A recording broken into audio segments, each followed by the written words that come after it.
ಕಾವ್ಯ stories YouTube ಚಾನಲ್ಗೆ ಸ್ವಾಗತ. ನಿನ್ನೊಂದಿಗಿರುವೆ ಎಂದೆಂದಿಗೂ ಸಂಚಿಕೆ 18. ರಾಮಣ್ಣ ಗೌಡ್ರ ಮನೆಗೆ ಬಂದಿದ್ದ ಶಂಕರಗೌಡ್ರು. ನಿಮ್ಮ ಮೊಮ್ಮಗಳು ನನ್ನ ಮಗನ ಜೊತೆಗೆ ನಡೆಯಬೇಕಾಗಿದ್ದ ಮದುವೆಯಿಂದ ತಪ್ಪಿಸಿಕೊಂಡು ಬೆಂಗಳೂರಲ್ಲಿ ಅದ್ಯಾರ ಜೊತೆಗೂ ಸುತ್ತಾಡುತ್ತಿದ್ದಳು. ಅವಳನ್ನು ಈಗ ನಾವು ಎಳೆದು ತಂದಿದ್ದೇವೆ ಎಂದರು ಶಂಕರಗೌಡ್ರು. ಅವಳು ಮನೆ ಬಿಟ್ಟು ಹೋದ ದಿನಾನೇ ಹೇಳಿದ್ದೆ ಅವಳಿಗೂ ನನಗೂ ಯಾವ ಸಂಬಂಧವೂ ಇಲ್ಲ ಎಂದು. ಮತ್ತೀಗ ಯಾಕೆ ನೀವು ನನ್ನ ಬಳಿ ಅವಳ ಬಗ್ಗೆ ಕೇಳುತ್ತಿದ್ದೀರಿ? ನಮಗೂ ಅದಕ್ಕೂ ಸಂಬಂಧವಿಲ್ಲ ಎಂದರು ರಾಜೇಂದ್ರ. ಶ್ರೀ, ಇದ್ಯಾಕೆ ಹೀಗೆ ಹೇಳ್ತಾ ಇದ್ದೀರಾ? ಅವಳೇನೇ ಮಾಡಿದ್ದರೂ ನಮ್ಮ ಮನೆ ಮಗಳು ತಾನೆ. ಅವಳು ಯಾರೊಂದಿಗೂ ಓಡಿ ಹೋಗಿರಲಿಲ್ಲ, ಬೇರೆ ಯಾವುದೋ ಕೆಲಸಕ್ಕೆ ಎಂದು ಪಾರ್ವತಿ ಹೇಳುತ್ತಿರಬೇಕಾದರೆ, ಸಾಕು ಪಾರ್ವತಿ, ನಮ್ಮ ಮನೆ ಮರ್ಯಾದೆ ತೆಗೆದು ಹೋಗಿದ್ದಾಳೆ, ಅವಳ ಬಗ್ಗೆ ಕರುಣೆ ತೋರಿಸಬೇಕಾ ಎಂದು ಕೋಪದಿಂದ ಕೇಳಿದರು ರಾಜೇಂದ್ರ. ಮತ್ತೆ ಶಂಕರಗೌಡರ ಬಳಿ, ಅವಳಿಗೂ ನಮಗೂ ಯಾವ ಸಂಬಂಧವೂ ಇಲ್ಲ, ಅವಳ ಬಗ್ಗೆ ನಮ್ಮ ಬಳಿ ಬಂದು ಮಾತಾಡಬೇಡಿ ಎಂದರು ರಾಜೇಂದ್ರ. ಏನಿದು ರಾಮಣ್ಣಗೌಡ, ನೀನು ನನಗೆ ಕೊಟ್ಟ ಮಾತನ್ನು ಮರೆಯುತ್ತಿದ್ದೀಯಾ? ನೀನು ಹೀಗೆ ಮಾಡಿದರೆ ಎಲ್ಲ ಕಳೆದುಕೊಂಡು ಬೀದಿಯಲ್ಲಿ ನಿಲ್ಲಬೇಕಾಗುತ್ತದೆ. ನೆನಪಿದೆ ತಾನೆ? ನಿನ್ನ ಮನೆಯ ಆಸ್ತಿ ಪತ್ರ ನನ್ನ ಕೈಯಲ್ಲಿದೆ. ನೀನೀಗ ಒಪ್ಪಿ ನನ್ನ ಮಗನಿಗೂ ನಿನ್ನ ಮಗಳಿಗೂ ಮುಂದೆ ನಿಂತು ಮದುವೆ ಮಾಡಿಸಿಕೊಟ್ಟರೆ ನಿನಗೆ ಈ ಊರಲ್ಲಿ ಗೌರವ. ಇಲ್ಲದಿದ್ದರೆ ನಿನ್ನನ್ನು ಈ ಮನೆಯಿಂದ ಹೊರಹಾಕಿ ಬೀದಿ ಪಾಲು ಮಾಡುತ್ತೇನೆ. ಊರಲ್ಲಿ ಬೇಡಿ ತಿನ್ನೋ ಪರಿಸ್ಥಿತಿ ಬರ್ತೀಯ. ನಿನ್ನ ಮೊಮ್ಮಗಳನ್ನು ಜೀವಂತವಾಗಿ ಉಳಿಸಲ್ಲ. ನೀನು ನನ್ನ ಮನೆಯವರನ್ನು ಹೇಗೆ ಬೀದಿಗೆ ತಂದಿಯೋ ಹಾಗೆ ನೀನು ಹಾಗೂ ನಿನ್ನ ಕುಟುಂಬದವರನ್ನು ನಾನು ಹಾಗೆ ಮಾಡುತ್ತೇನೆ ಎಂದರು ಶಂಕರಗೌಡ್ರು. ಏನು ಹೇಳ್ತಿದ್ದೀಯಾ ಶಂಕರಗೌಡ ಎಂದು ರಾಜೇಂದ್ರ ಕೇಳಿದಾಗ, ಅದೆಲ್ಲ ಈ ನಿನ್ನ ಮಾವನ ಬಳಿ ಕೇಳು.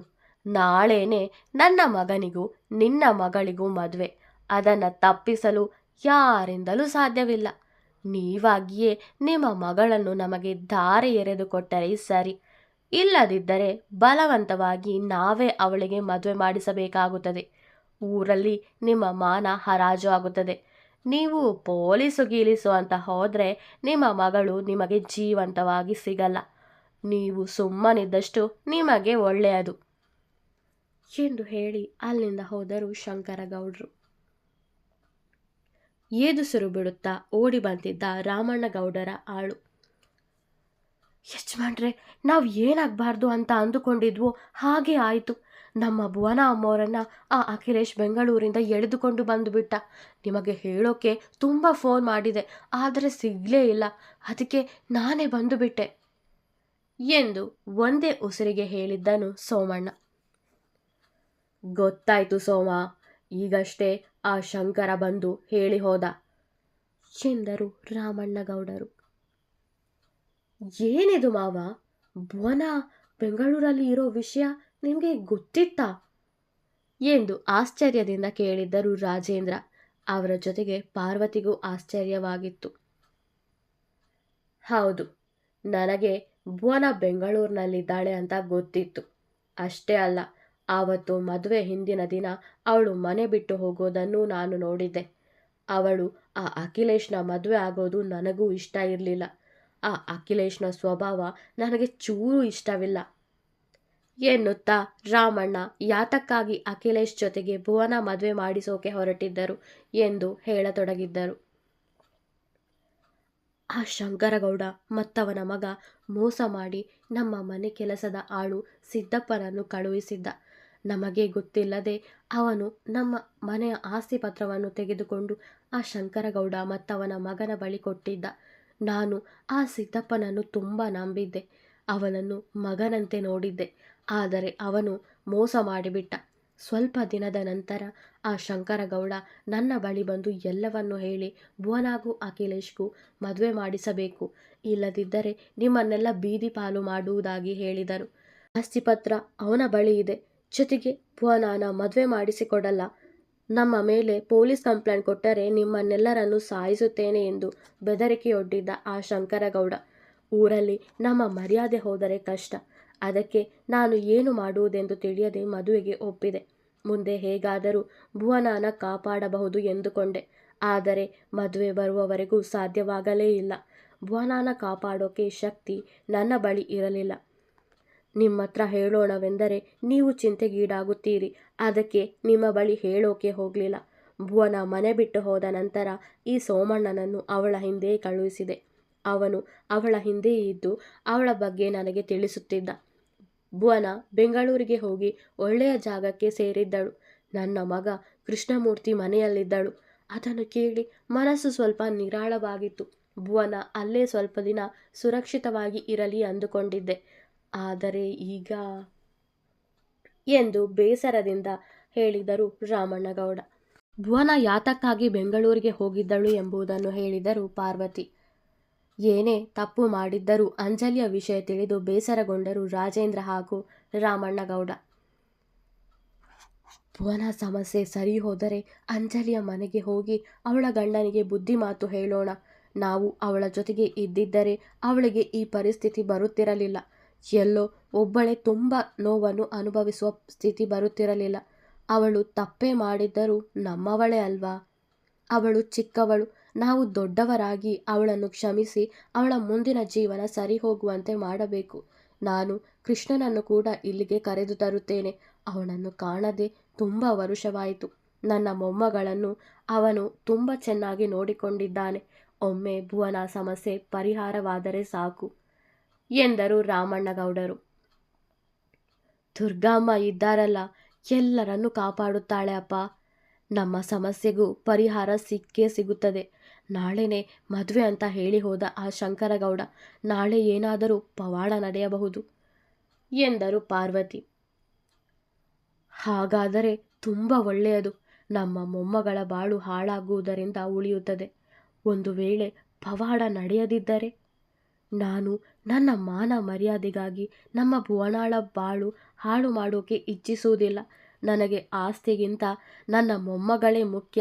ಈಗ ಅವಳನ್ನು ಕಾಪಾಡಬೇಕಾಗಿದೆ. ಮುಂದೆ ಏನಾಗುತ್ತದೋ ಆಗಲಿ. ನಾನು ಆ ಶಂಕರಗೌಡ ಮತ್ತವನ ಮಗನ ಬಗ್ಗೆ ಪೊಲೀಸರಿಗೆ ಹೇಳುತ್ತೇನೆ. ಕಾನೂನಿನಿಂದಲೇ ಅವರಿಗೆ ಶಿಕ್ಷೆ ಆಗಲಿ ಎಂದರು ರಾಮಣ್ಣಗೌಡರು. ಮಾವ, ಆ ಶಂಕರಗೌಡನಿಗೆ ನಮ್ಮ ಮೇಲೆ ಯಾಕಿಷ್ಟು ಕೋಪ? ಅವನು ಹೋಗುವಾಗ ಹೇಳಿ ಹೋದ, ನಮ್ಮ ಮನೆಯವರನ್ನು ಬೀದಿಗೆ ತಂದಂತೆ ನಿಮ್ಮನ್ನು ಬೀದಿ ಪಾಲು ಮಾಡುತ್ತೇನೆ ಎಂದು. ಅವನಿಗೆ ಅಂತಹದ್ದು ಏನಾಗಿದೆ ನಿಮ್ಮಿಂದ ಎಂದು ರಾಜೇಂದ್ರ ಕೇಳಿದಾಗ, ತುಂಬ ವರುಷಗಳ ಹಿಂದೆ ಆ ಶಂಕರಗೌಡನ ತಂದೆ ಬದುಕಿದ್ದಾಗ ಊರಿನವರ ಬಳಿ ಅಕ್ರಮವಾಗಿ ಅವರ ಆಸ್ತಿಗಳನ್ನೆಲ್ಲ ವಶಪಡಿಸಿಕೊಂಡಿದ್ದ. ಸಾಮಾನ್ಯ ಜನರನ್ನು ಹೆದರಿಸಿ ಬೆದರಿಸಿ ಹಣ ವಸೂಲಿ ಮಾಡುತ್ತಿದ್ದ. ಹಳ್ಳಿಯಲ್ಲಿ ಬಡ ಜನರಿಗೆ ಉದ್ಯೋಗ ಕೊಡಿಸುತ್ತೇನೆ, ಫ್ಯಾಕ್ಟರಿ ಕಟ್ಟಲು ಜಮೀನು ನೀಡಿ ಎಂದು ಹೇಳಿ ಅವರಿಂದ ಜಮೀನು ಪಡೆದು ಇತ್ತ ಹಣವೂ ಕೊಡದೆ ಊರಿನ ಮುಗ್ಧ ಜನರಿಗೆ ಅನ್ಯಾಯ ಮಾಡಿದ್ದ. ಈ ವಿಷಯ ನನಗೆ ತಿಳಿದು ನಾನು ಆ ಶಂಕರಗೌಡನ ತಂದೆಯನ್ನು ಪೊಲೀಸರಿಗೆ ಹಿಡಿದುಕೊಟ್ಟಿದ್ದೆ. ಶಂಕರಗೌಡರ ಮನೆಯನ್ನು ಮಾರಿ ಊರಿನವರಿಗೆ ಹಣ ನೀಡಿದ್ದರು ಪೊಲೀಸಿನವರು. ಅವರ ಮನೆಯವರೆಲ್ಲ ಬೀದಿ ಪಾಲಾಗಿದ್ದರು. ಈಗ ತಂದೆಯಂತೆ ಮಗನೂ ಆಗಿಬಿಟ್ಟಿದ್ದಾನೆ. ಜನರಿಗೆ ಮೋಸ ಮಾಡಿ ಬದುಕುತ್ತಿದ್ದಾನೆ. ಅವನ ಜೊತೆಗೆ ಆ ಅಖಿಲೇಶ್ ಕೂಡ ಹಾಗೇ ಆಗಿದ್ದಾನೆ. ಅವರನ್ನು ಹೀಗೆ ಬಿಟ್ಟರೆ ಮುಂದೆ ಇನ್ನೂ ಎಷ್ಟೋ ಜನರಿಗೆ ತೊಂದರೆ ಕೊಡುತ್ತಾರೋ ಏನು. ಅವರಿಬ್ಬರನ್ನು ಪೊಲೀಸರಿಗೆ ಒಪ್ಪಿಸಲೇಬೇಕು ಎಂದರು ರಾಮಣ್ಣಗೌಡ್ರು. ತಪ್ಪಿನ ಮೇಲೆ ತಪ್ಪು ಮಾಡುತ್ತಿದ್ದಾರೆ. ಬದಲಾಗುವ ಗುಣವೇ ಇಲ್ಲದವರು. ನಾವೇ ಬದಲಾಯಿಸಬೇಕು ಮಾವ ಅಂಥವರನ್ನು. ಬನ್ನಿ ಮಾವ, ಪೊಲೀಸ್ ಕಂಪ್ಲೇಂಟ್ ಕೊಡೋಣ ಎಂದರು ರಾಜೇಂದ್ರ. ಸರಿ ಎಂದು ಇಬ್ಬರು ಆರಕ್ಷಕ ಠಾಣೆಗೆ ಹೋದರು. ಮನೆಯಲ್ಲಿ ಒಂಟಿಯಾಗಿ ಕೂತಿದ್ದವನಿಗೆ ತುಂಬ ಬೇಸರವೆನಿಸಿತ್ತು.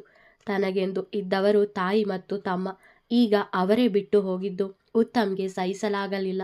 ಹಳೆಯ ನೆನಪುಗಳು ತುಂಬ ಕಾಡುತ್ತಿತ್ತು. ತನ್ನ ಹಳೆಯ ಪ್ರೇಯಸಿಯನ್ನು ನೆನೆದು ಉತ್ತಮ್, ಅಂದು ಅವಳು ಅವಳ ಹುಟ್ಟಿದ ಹಬ್ಬಕ್ಕಾಗಿ ನನ್ನ ಬಳಿ ಚಿನ್ನದ ಉಂಗುರ ಉಡುಗೊರೆ ಕೇಳಿದಾಗ ನನ್ನ ಬಳಿ ಅವಳಿಗೆ ಅದನ್ನು ತಂದುಕೊಡಲು 1 ರೂಪಾಯಿಯೂ ಇರಲಿಲ್ಲ.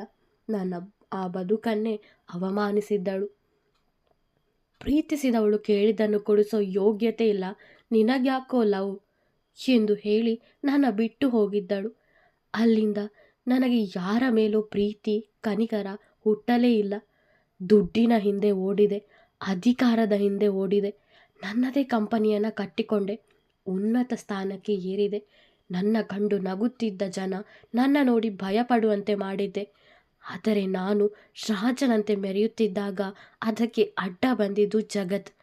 ಈಗ ನನ್ನ ಬಳಿ ಎಲ್ಲವೂ ಇದೆ, ಆದರೆ ನನ್ನವರು ನನ್ನ ಬಿಟ್ಟು ಹೋದರು.